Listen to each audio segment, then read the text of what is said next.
Hey guys, how's it going today?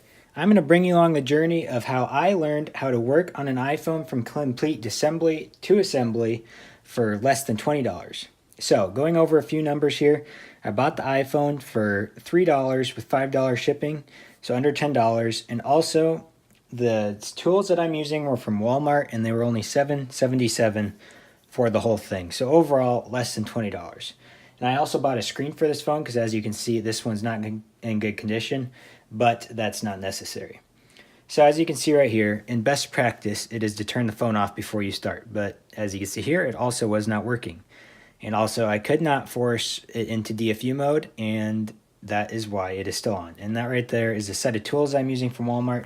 Very good. The bits are magnetized and it has everything that you would need to take apart an iPhone. So first thing I'm doing here is I'm taking out the pentalobe screws on the bottom. And then you'd usually use a suction cup to pop it off, but because of all the cracks in the phone, I was not able to get a good suction. So as you can see here, it's probably not advised, but I was prying up the screen because again, this phone is it was less than 10 bucks and it was just for purposes of education, if you would say that. But as you can see here, there's a little button for the Touch ID. And then again, this is a 5S and this is the same as the SE. So as you can see here, I am popping off all of the ribbon cables that would hold on the screen. As you can see here, it says Los Angeles. No, that is not a genuine Apple screen for anyone that's wondering.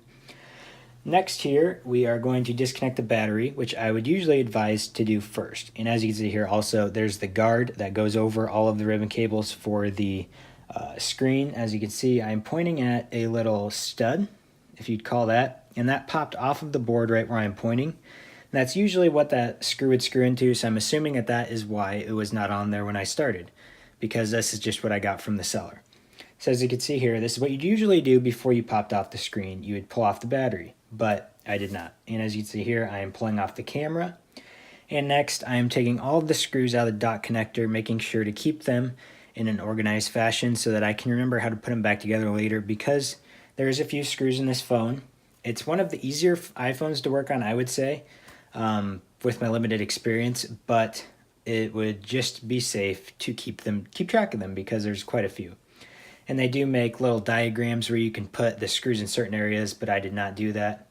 As you can see here, the dot connector is glued to the phone base itself, and it's just like a sticker. So you just want to pull up on it lightly with a spudger to make sure not to scratch it and not to yank on it too hard. I'd probably be more gentle with it if this phone was expensive, but it's not. So next thing we're doing is we're removing the battery adhesive. And this battery adhesive is a pain in the butt, but if you remove the dot connector and pull it out straight like that, you shouldn't have any problems with taking it out, because if it does snap, you have to pry out the battery and that could damage the battery or the housing. So you just want to make sure you do it right the first time. So you just want to pull out the adhesive and then pop the battery out. As you can see right there, there's the connector that you were supposed to pop it out before you disconnected the screen, unlike I did. So next thing I'm doing is I'm removing the studs that are on the logic board in which these screws would screw into. And those ones right there belonged to the battery connector cover that I just took off.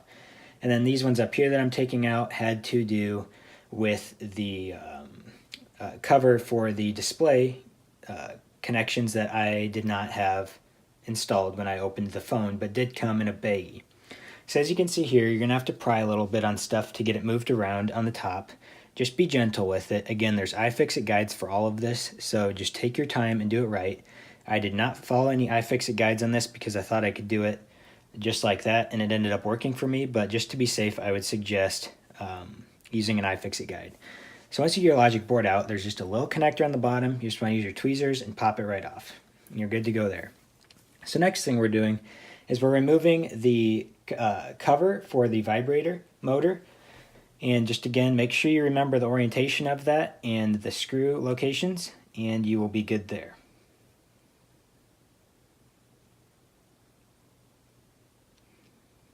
As you see there, I pulled off that little connector, and now I'm removing the vibrator motor. And this has no connections to it. It just has two little contact points on the base of the phone itself, and it connects. And as you can see, it's like a half moon right there. And what happens is the vibrator spins and it creates like a imbalance, and that's what makes your phone vibrate. So as you can see here, we have it completely disassembled. There's a few little things, but most people leave it at that. So now you just have to reverse all of that and it'll go right back together. Hopefully the way you took it apart, just take your time, make sure you get all of the little brackets and everything, but you should be good to go. So as you can see here, I'm connecting the screen. I already disassembled it because I figured you guys didn't want to watch it again. But as you can see here, just connecting the screen, make sure you get those on right before you jam it down and break something. But now I am starting the iPhone for the first time. Luckily we had power to it and everything worked, but the iPhone was disabled for 1 hour. I don't know if it had to do with the screen being cracked, if it was entering random passcodes or something, but I put a new screen on. As you can see, I cracked it in the top. My bad. I guess it was dented a little bit in the top, and when I pushed it in, it cracked the screen, but it does not ruin the functionality, and it was a good learning device. So thank you guys for watching. I'll see you in the next video. Peace.